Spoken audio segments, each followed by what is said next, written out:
Very good morning to all of you.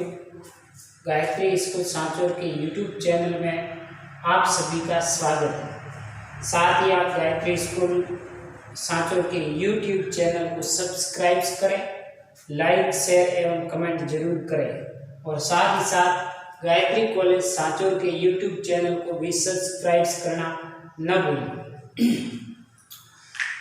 आज का अपना जो एग्रीकल्चर बायोलॉजी और बायोलॉजी के विद्यार्थियों के लिए अगेन वही टॉपिक डिस्कस करेंगे। पादप उत्तक संवर्धन अध्याय 16 है। बायोलॉजी के स्टूडेंट हैं जो कक्षा 12वीं की जीव विज्ञान के बच्चे, उनकी पाठ्य पुस्तक में ये 16वां पाठ दिया हुआ है। और जो एग्रीकल्चर के स्टूडेंट है और जिसके पास एग्रीकल्चर बायोलॉजी की बुक है उसमें लेसन अध्याय नंबर 2 है, उसमें ये दिया हुआ है। ठीक है, तो कंफ्यूज होने की कोई आवश्यकता नहीं। आज का अपना टॉपिक रहेगा पादप उत्तक संवर्धन के विभिन्न चरण। ठीक है, और इस चरण में अपन आज बात करेंगे सूक्ष्म प्रवर्धन या माइक्रो प्रोपगेशन। किस तरह सूक्ष्म प्रवर्धन या माइक्रो प्रोपगेशन क्या है, नाम से स्पष्ट है। सूक्ष्म का मतलब है, माइक्रो का मतलब है बहुत ही कम जगह में, और प्रवर्धन का मतलब होता है गुणन।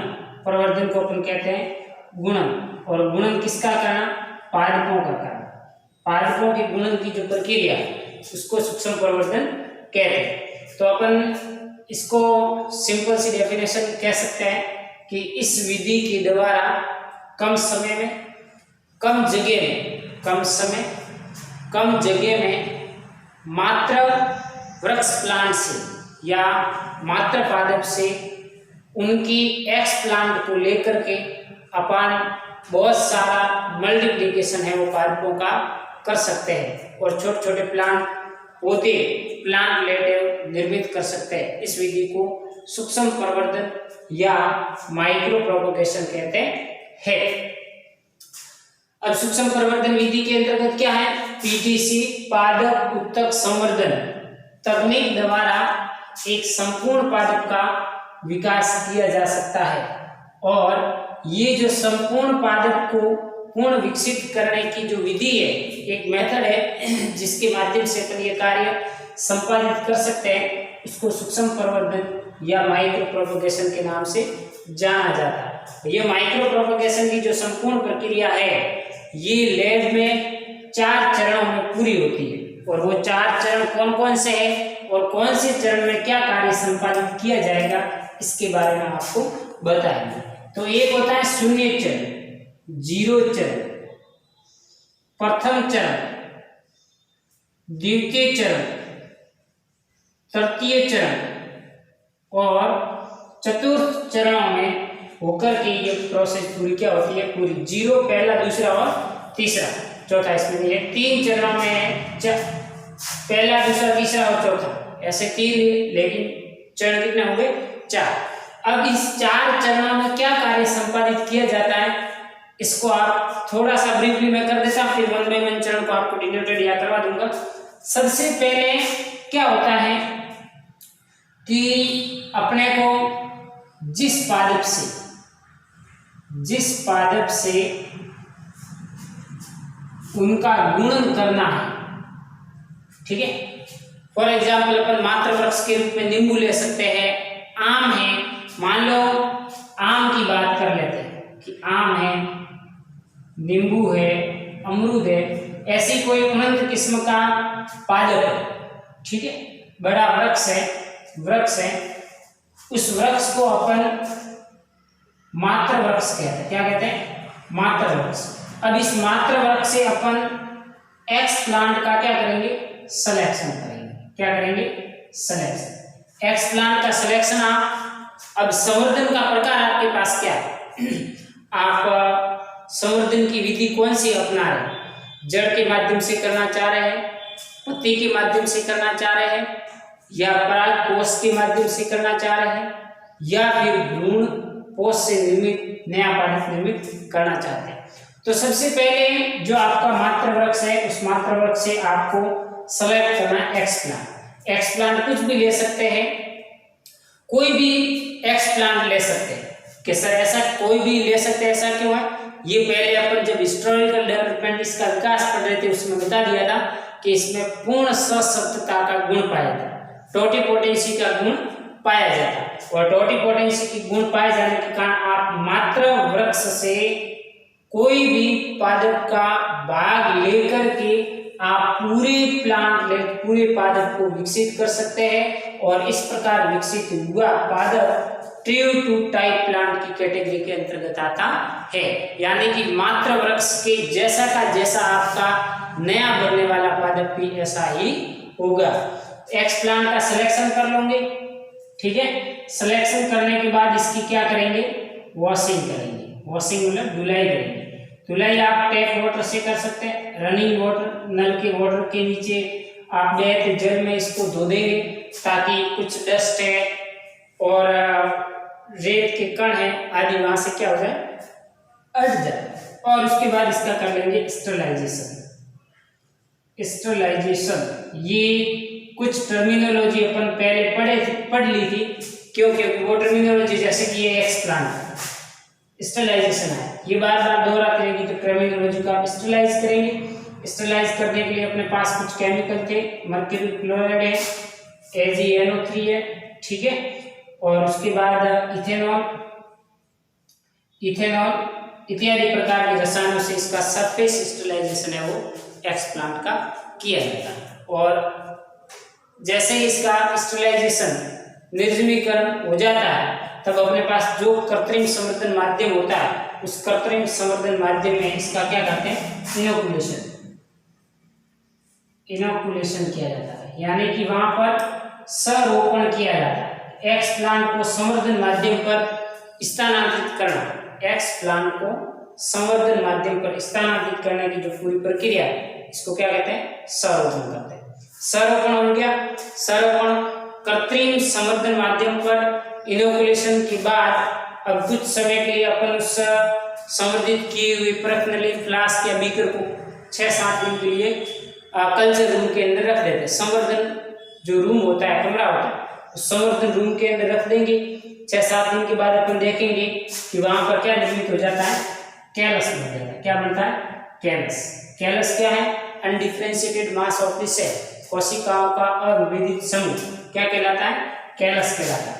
अब कैलस से आप संपूर्ण पादप को निर्मित कर सकते हैं। संपूर्ण पादप को निर्मित करने का इसमें गुण पाया जाता है।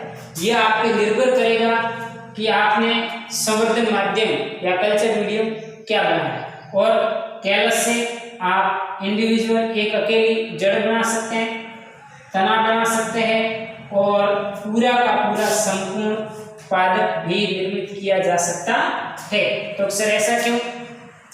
अब मान लो कोई ऐसा पादप है, जैसे कि अपन बात करें टोबैको, तंबाकू की बात करें, ठीक है। तो तंबाकू में है वो उपयोगी भाग कौन सा, पत्तियां हैं।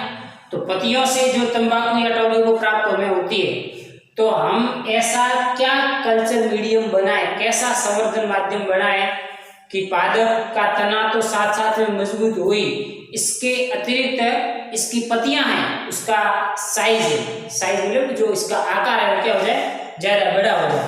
तो हमारी जो जरूरत है वो जरूरत इससे क्या हो जाएगी, पूरी हो जाएगी।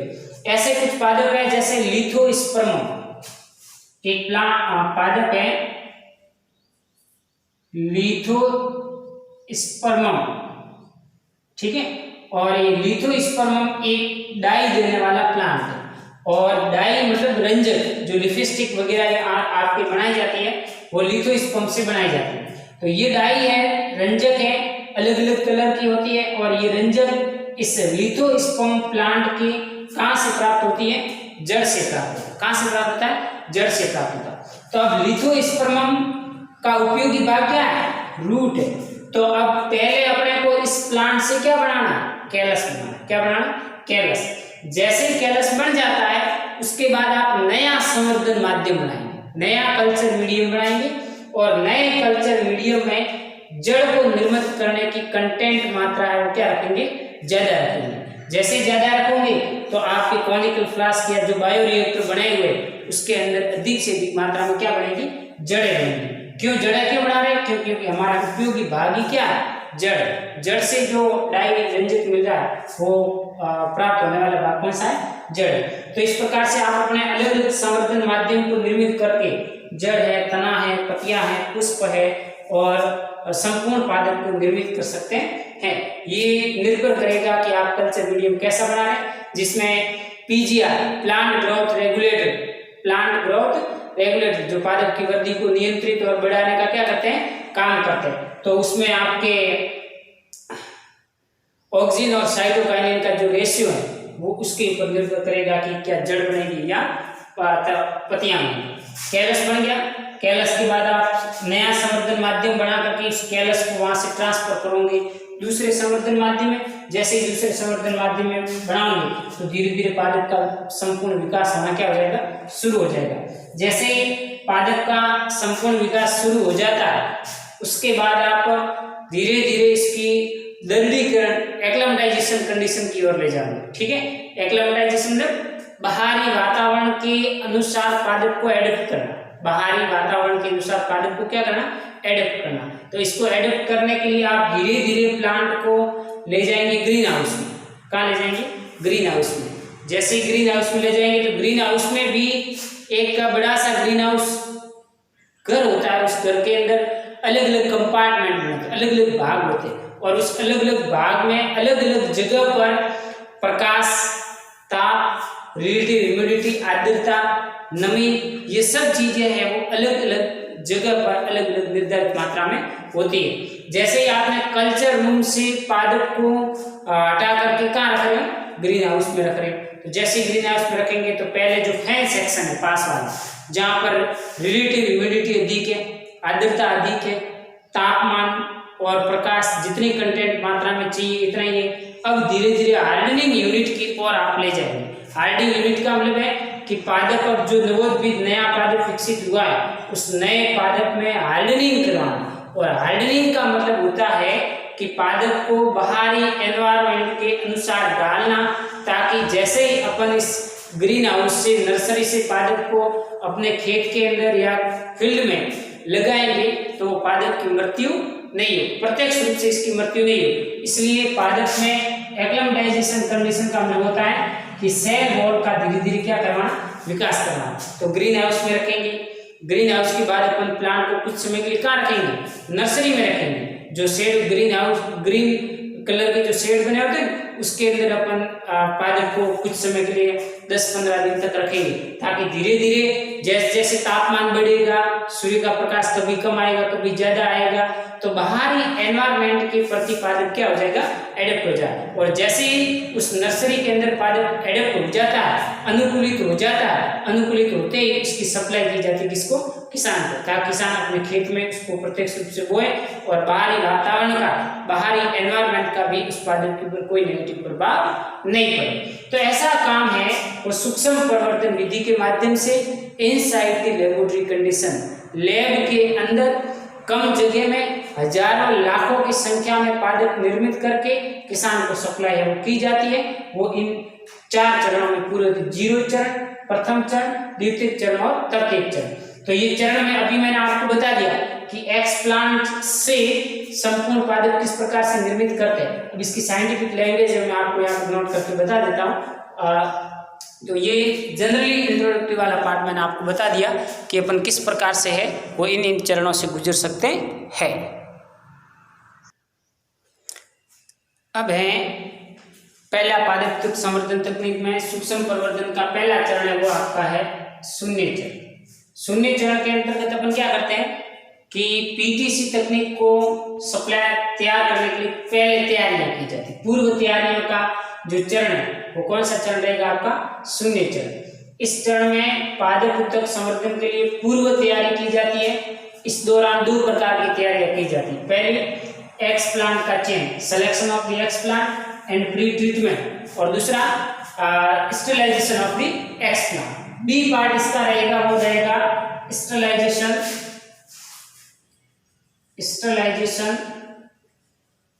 ऑफ द एक्स प्लांट, यानी कर्तोत्तक का निर्जमीकरण। एक्स प्लांट का चयन और पूर्व उपचार, यानी कि पादप उत्तक संवर्धन तकनीक में अलग अलग उद्देश्य के लिए अलग अलग एक्सप्लांट है वो लिए जाते हैं कि आप पादप कौन सा विकसित करना चाहते हैं। फॉर एग्जाम्पल, जैसे कि आप अगुणित पादप विकसित करना चाहते हैं तो एक्सप्लांट के रूप में आप क्या लेंगे, पादप का परागकोश लेंगे। त्रिगुणित पादप आपको विकसित करना है तो एक्सप्लांट के रूप में आप क्या लेंगे, भ्रूणकोश लेंगे।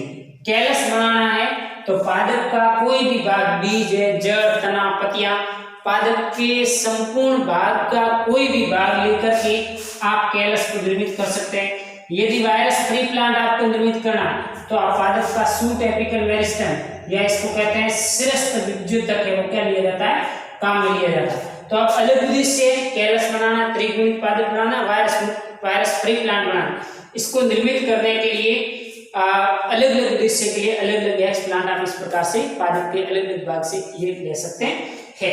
अब आपने सिलेक्शन कर लिया, सिलेक्शन करने के बाद ट्विन 20 की सहायता से एक्सप्लांट को जल में क्या किया जाता है, धोया जाता है। धो देंगे ताकि इसके ऊपर लगी मिट्टी इत्यादि प्रारंभिक स्तर पर क्या हो जाए, साफ हो जाए। तो ये तो था एक्सप्लांट का चयन एवं पूर्व उपचार, ये पहले चरण का ए भाग था।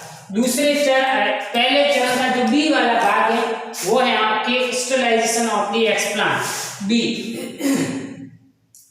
स्टरलाइजेशन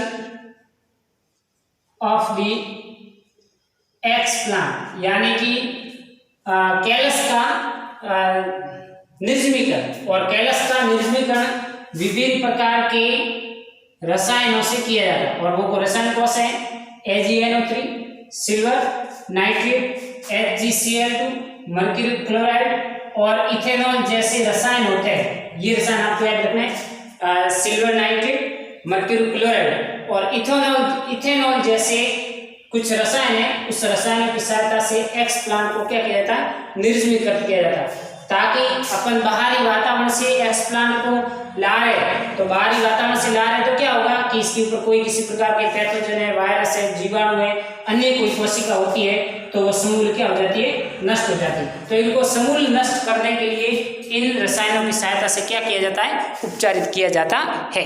ये था पीटीसी का पहला चरण। दूसरा है प्रथम चरण।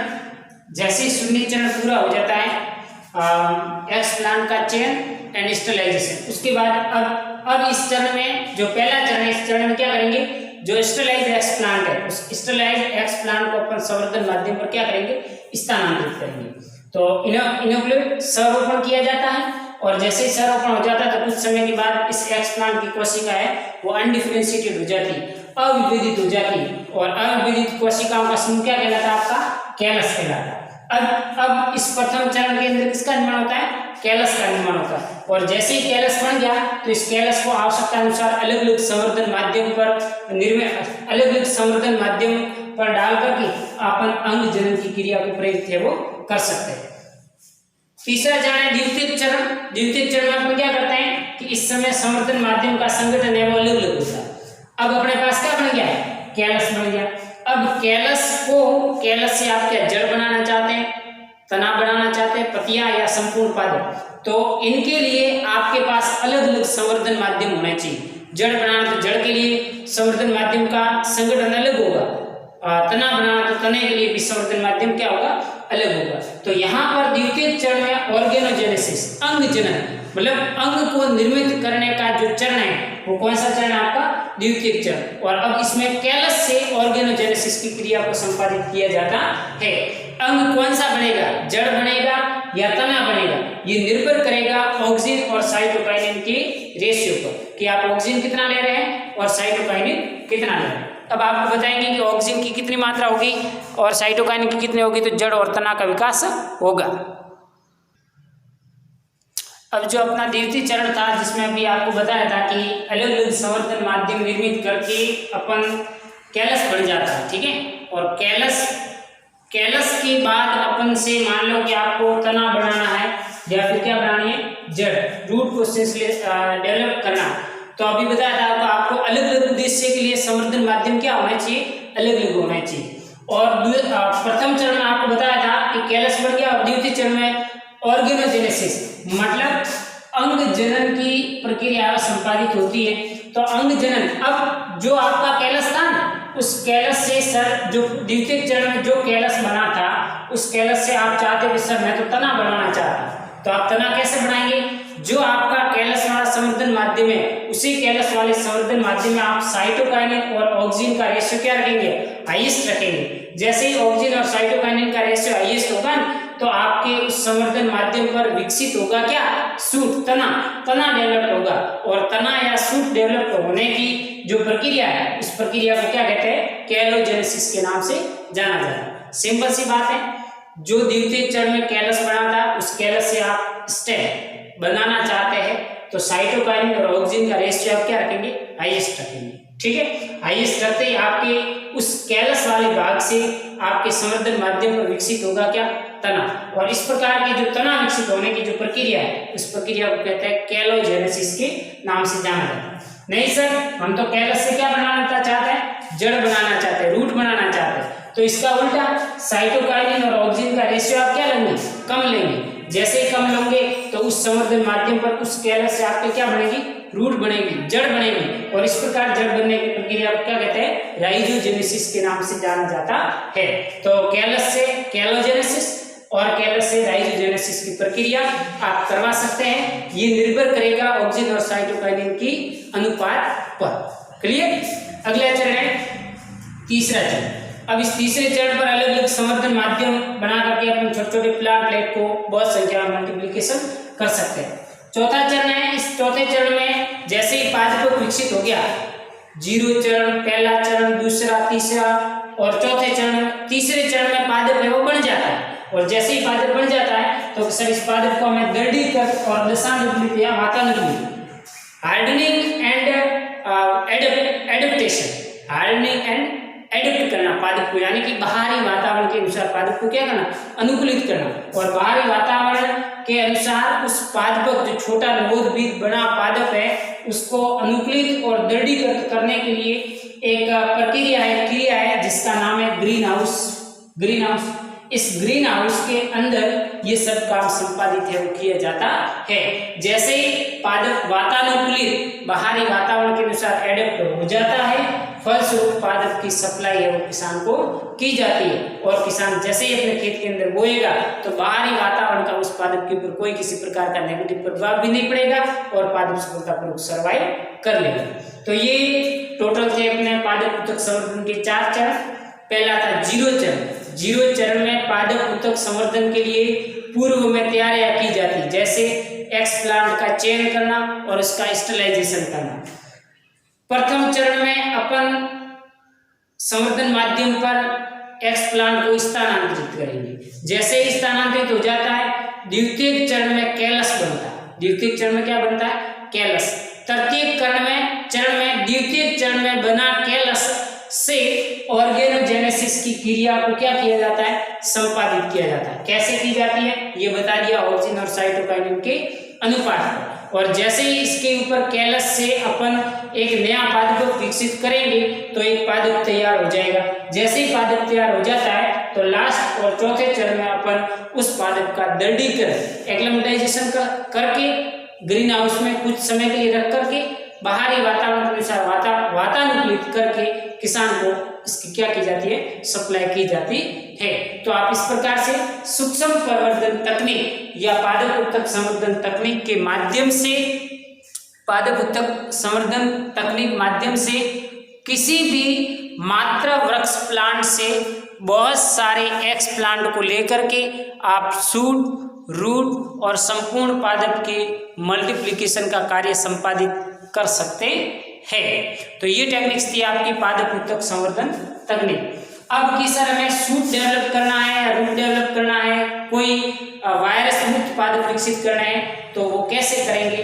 परागकोश का हमें संवर्धन करना है, जीव द्रव्य का संवर्धन करना है तो वो कैसे करेंगे? इसकी विधियां हैं वो अपन अगले लेक्चर के अंदर डिस्कस करेंगे।